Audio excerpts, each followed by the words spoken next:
Ang rubber o goma ay napakahalaga sa ating kapanahunan.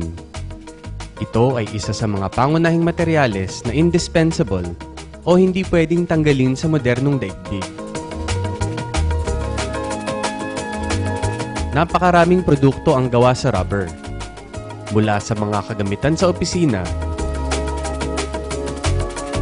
sa bahay,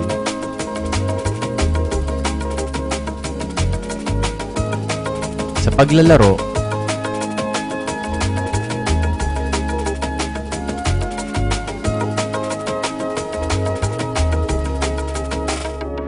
at maging sa paglalakbay. Mga sasakyan, tren,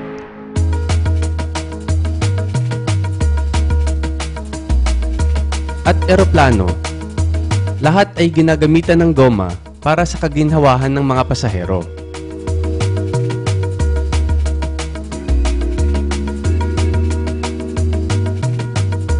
Ang mga makinarya sa malalaking pabrika na gumagawa ng iba't ibang produkto ay ginagamitan din ng rubber parts gaya ng hoses, belts, gaskets, tires, moldings at marami pang iba.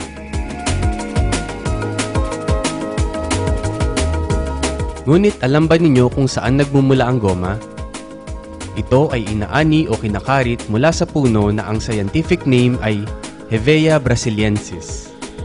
Ang dagta o latex na mula sa rubber tree ay tinatawag na natural rubber na siyang pinoproseso para maging pangunahing sangkap sa paggawa ng iba't ibang produkto mula sa goma.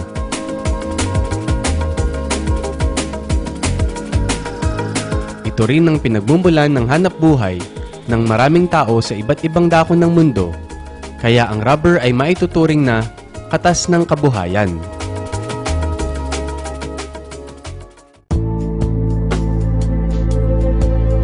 Nung unang panahon, ang puno ng goma ay di gaanong pinapansin.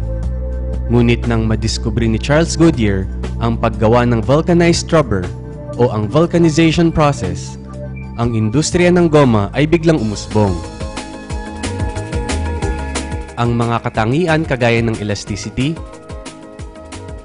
resiliency o ang kakayahang bumalik sa dating anyo pagkatapos mabanat, at toughness, ang dahilan kung bakit ang natural rubber ay naging pangunahing materyales ng iba't ibang produkto na ginagamit sa larangan ng transportasyon, pang-industriya, at maging medikal at pangkalusugan. Ayon sa mga eksperto, napakarami pang gamit ang goma na maaaring tuklasin. At dahil sa sangkatutak na gamit nito, ang pangangailangan para sa rubber sa pandaigdigang merkado ay tumaas ng husto. Kaya naman ang paggogoma ay naging pangunahing hanapbuhay ng mga magsasaka sa Timog at Timog Silangang Asya, pati sa tropical West Africa.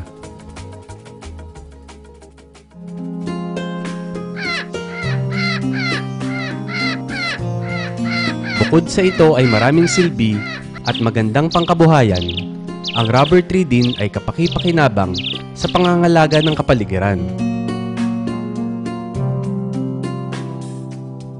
Sabi ng mga eksperto, ang isang puno ng goma ay kayang sumipsip ng humigit kumulang sa 1 toneladang carbon dioxide at humawak ng hanggang 5,000 galong tubig sa buong buhay nito.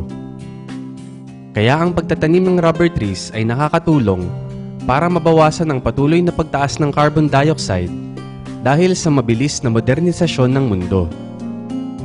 Ito ay nakakatulong din para maiwasan ang landslide sa mga bulubunduking lugar na patuloy na inookupa ng mga tao at pinuputulan ng mga punong kahoy upang gawing taniman. Mga bunga ng mabilis na pagdami ng populasyon kasabay ng pagtaas ng pangangailangan sa produksyon ng pagkain. Maliban dito, ang pagtatanim ng rubber trees ay nakakatulong para maibsan ang kasalukuyang problema ng El Niño o kakulangan sa tubig, dulot ng pagkatuyo ng mga pangunahing pinagkukunan kagaya ng mga ilog at dams. At dahil sa mga mabubuting benepisyo at magagandang katangian nito, itinuring ang rubber na isa sa mga high-value commercial crops sa ating bansa at naging pangunahing hanapbuhay ng maraming mga magsasaka sa Mindanao. Rubber is one of our champions in the Department of Agriculture under the High Value Commercial Crops Program and the Plantation Crops Program. And fittingly, it creates a lot of jobs, especially in the Mindanao region. Bilang pagsuporta sa industriyang ito, ang Department of Agriculture ay bumuo ng National Rubber Development Program upang pausbungin at lalong pagyamanin ang minsang itinuring na bread earner ng ilan nating mga kababayan sa Mindanao. Sa tulong din ng programang ito, ang rubber farming o paggogoma ay nagsimulang yumabong. At bilang patunay, ang Pilipinas ngayon ay pangwalo sa buong mundo sa produksyon at pag-e-export ng rubber. As of today, the latest report we got is the Philippines ranks 8th in rubber production.